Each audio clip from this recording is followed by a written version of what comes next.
Salut à toutes et à tous, bienvenue dans Freinage Tardif, l'émission où on freine plus tard que Verstappen en jour de mauvaise humeur.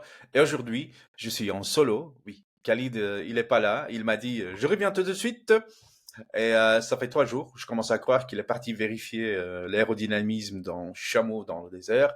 Mais bref, comme d'habitude, quand il faut sortir les stats, les scénarios impossibles et l'analyse bien épicée, c'est moi qui m'y colle. Voilà. Aujourd'hui, on a un épisode centré sur Lando Norris, les scénarios possibles et peut-être pas possibles pour ce week-end, pour que Norris devienne champion du monde. Alors, on arrive au Qatar avec un tableau assez fou pour les 3 premiers de championnat pilote, comme vous le savez. Lando Norris, il est en premier dans le tableau avec 390 points. Suivi de Piastri et Verstappen, qui ont 366. Donc, 3 pilotes, 3 styles, 3 destins et un seul trophée, posé sur une table qui chauffe plus vite qu'un pneu tendre sur l'asphalte qatari. Et là, je sens déjà Khalid, quelque part dans le monde, qui aurait dit « Oui, mais Armando, c'est pas si simple. » Eh bien, justement, là, Khalid, mon frère, ce n'est jamais simple. Et c'est pour ça qu'on adore ce sport. C'est pour ça qu'on fait tous les week-ends qui a un grand prix. On se concentre sur la télé, on regarde tout ce qui se passe et voilà. Euh, alors, on passe au match qui rend fou. Alors, pour être champion ce week-end, Lando Norris, il doit gagner. Ça, c'est impératif. Point final. Il doit être premier au Grand Prix. Et pas de P2, pas de P3, pas j'ai fait le job, mais l'autre, il a fait mieux. Non, il faut gagner. Il faut gagner. Et derrière, il faut que la vie soit généreuse. Soit généreuse avec Lando Norris. Piastri, il ne doit pas être deuxième. Max Verstappen non plus. Si l'un des deux s'y glisse à la deuxième position, voilà, titre remporté, on emballe les rêves, on paye les taxis et on va à Abu Dhabi. Je sais déjà ce que Khalid aurait dit, statistiquement, oui, mais statistiquement, on connaît la réponse. Merci, professeur. Mais là, on parle de destin, on parle d'un titre qui vacille, comme un DRS mal fixé. Alors, pardon, les scénarios où les supporters de Norris, il peut tout de suite couper la télé. Alors, Max, il gagne. Voilà, fin de soirée. Emballé pesé. Merci d'être venu. Piastri, il fait deuxième. Voilà, tu peux remettre ton sandwich au frigo, aller faire dodo, c'est bon. Sinon, Norris, il gagne pas. Voilà, c'est mort.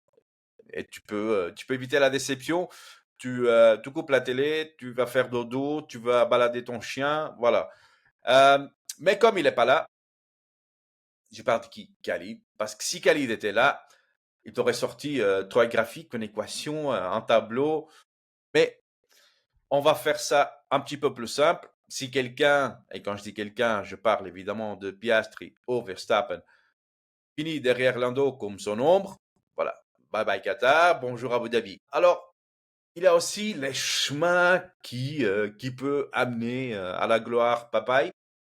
Le scénario parfait pour Norris, c'est P1 au sprint. Oui, parce qu'il est en sprint ce week-end. P1 en course. Piastri, Verstappen, il doit finir troisième au pire. Voilà, Norris, il est champion du monde. C'est si simple que ça. Il faut que Norris soit premier dans les 2 courses de ce week-end et que Norris, voilà, il arrive à tenir la pression de Piastri et de Verstappen et que, oui, évidemment, Piastri et Verstappen, ils finissent troisième au pire. Alors, le scénario un peu plus tendu, euh, Piastri, il gagne la course, mais il manque le sprint. Quand il manque, je veux dire, voilà, il gagne pas le sprint. Voilà, là, il faut que le dimanche, Piastri et Verstappen, ils finissent quatrième au pire. Le genre de truc qui arrive au Qatar comme une panne de clim dans le paddock. Possible, mais ça pique. Mais ça pique. Alors, le résumé, simple comme quand Khalid il dort, pour résumer tout ça que je viens de vous dire. Si Lando gagne et que personne finit deuxième derrière lui, il est champion. Voilà, c'est propre, c'est violent, c'est beau, c'est freinage tardif. Alors, dites-moi, est-ce que Lando, il doit tout envoyer comme un pilote qui n'a plus rien à perdre? Ou est-ce qu'il doit jouer sage, attendre, préparer Abu Dhabi tranquillement? Moi, j'ai un avis. Je suis sûr et certain que Khalid, il en aura un autre. Lui, il dirait que je dramatise. Moi, je dirais qu'il est plat, comme en briefing FIA. Mais vous êtes le jury. Dites-le dans les commentaires. Abonnez-vous. Et en parlant de ça, maintenant, parlons sérieusement. Vous êtes incroyable. Oui, vous. Toi qui m'écoutes dans ta voiture, dans ta chambre, aux toilettes, je te vois. Enfin, j'espère pas, mais tu vois l'idée. On est passé de 97% des gens non abonnés à 95% des gens non abonnés. Ça veut dire que 95% de vous regardent nos vidéos en mode ninja, tapis dans l'ombre, sans cliquer. Vous êtes des agents secrets, des pilotes furtifs, des abonnés fantômes, des spectateurs avec le DRS fermé. Alors, aujourd'hui, je vous demande une chose. Abonne-toi, sérieusement, ça prend une dixième de seconde. C'est plus rapide que Verstappen de 0 à 100. Plus facile que comprendre les stratégies Ferrari. Et ça nous aide plus qu'un upgrade gratuit de Aston Martin. Et pour ceux qui sont déjà abonnés, merci. Merci. Vous êtes le cœur, le moteur, la boîte à l'air et le DRS flap de freinage tardif. Sans vous, ce projet il roule à la poussette. Avec vous, on active le party mode. Alors, on compte sur vous. On vous aime fort, mais à la vitesse limite du paddock.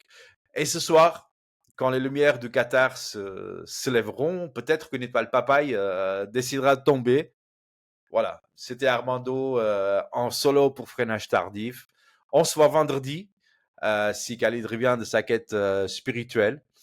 D'ici là, freinez tard, mais freinez bien. Allez, tchuss!